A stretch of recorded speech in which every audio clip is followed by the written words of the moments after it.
for those who, is CCO here? Yes. Okay, well, just for your viewers, there is probably some history that is important, which is that the Hmong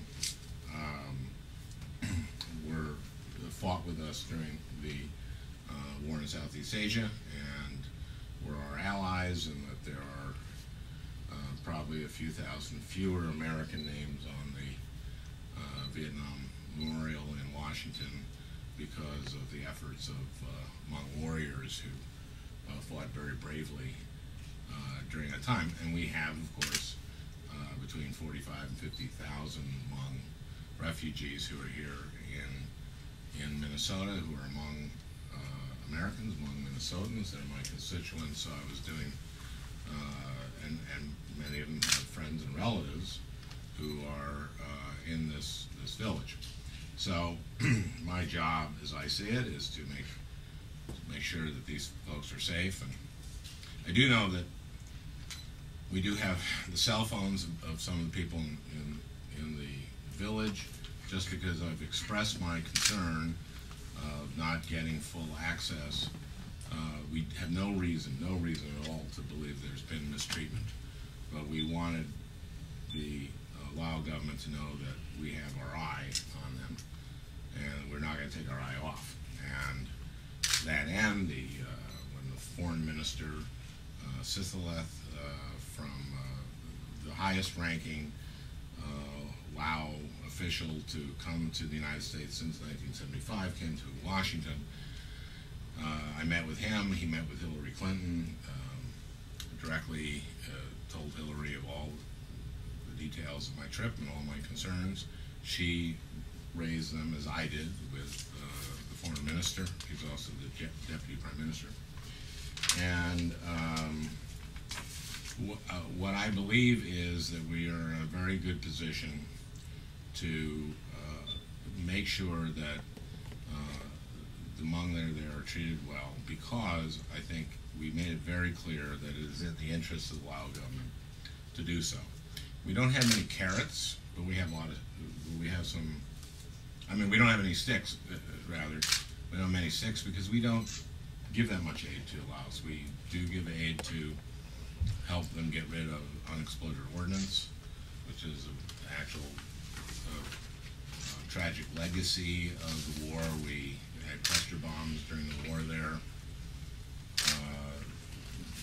40% of which didn't explode. A cluster bomb, as it goes off and shoots out all these other bombs, and 40% of that ordnance did not explode. So there are still people every year, quite a few people every year who get injured or killed by these exploded ordnance. We have the same problem in Vietnam. We do give aid to help clean that up. Not enough, probably. But we do. The carrot is that Laos is looking at Vietnam, and having gone to Vietnam, the trade between the U.S. and Vietnam has increased tenfold in the last several years. We actually, they import a lot of our soy to feed catfish, actually, or something that they call catfish, and when they export it here, which is in itself an issue, and other things. So Laos has an eye toward what Vietnam is doing, and I think they want in on that, and so we have more carrots than sticks, and I think they want those carrots, and so part of what they're going to need in order to improve relations with us and benefit from that relationship is to let us have access and make sure that these folks, these Hmong, the repatriated Hmong, are treated well. So that's sort of where we are. Why don't I open it up to questions? Yes. Senator Franken, I noticed from the State Department press release with the conversation with the Deputy Prime Minister from Laos And from your, they mentioned a conversation, but there weren't many details given. When the subject was brought up, was there a reply that was troublesome or positive? Or unfortunately, diplomatically, the Lao tend to speak in circles. So I didn't have the most satisfying conversation with either the deputy foreign minister, which I immediately after my trip to the settlement village, nor with the deputy prime minister. The sense I got, though, from it was that they do want improved relations, and they do know that the treatment of the Hmong is important, and they're getting that. All that said, I think they almost reflexively are not, have a different style of diplomacy that is a remnant of the old, the old training from the days. I think they haven't left the war behind, and they are one of the few communist dictatorships that's left. And I think they're behind Vietnam, and Vietnam is a little behind China in that regard. Thank you. Mm-hmm. Does that make answer your question? Mm-hmm. Yes.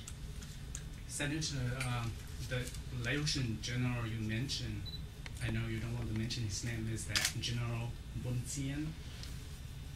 You know what, I don't remember his name. So he just was from central casting, in a sense, of a Southeast Asian communist general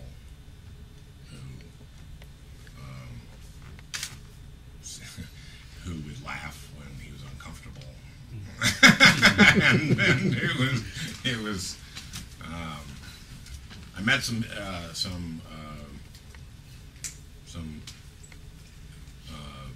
folks that I had not had the pleasure of dealing with before. Were different. I'd never met a Laotian general, communist general before. He didn't surprise me. Yes. Senator Al Franken, my name is Mitch Yan with Hmong TV. Now, you're in Laos, but have you seen any alternative returnees, or is that something that... We did see. I saw about of the return of the returnees. Yes, I saw 150 or so. Okay. Now, you have not seen all of them. No, that was the issue, which is I didn't really get to see anybody other than the people that they chose. Do you think will the United States have some kind of sanctions imposed on Laos if they don't shape up with their human? I don't know if we're going to have success. As I said, I don't think we have many sticks, but I think we have carrots, and I think the carrots are improved relations with the United States, and I think they want that, and I think they want better trade status. They want to be part of the WTO. They want things, and they know they're not going to get them unless they provide access. And Secretary Clinton made that very clear. I made that very clear. So that was my point in saying that we don't have many sticks. I don't think we do not give a lot of aid to Laos.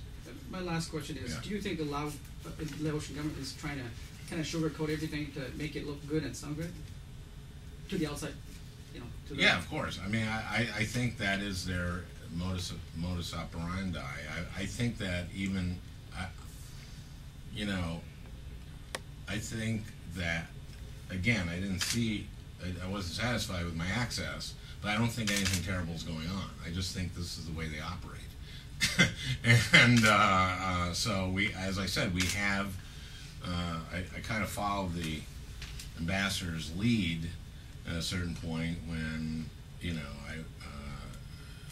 when the general kept insisting that we leave on the helicopter.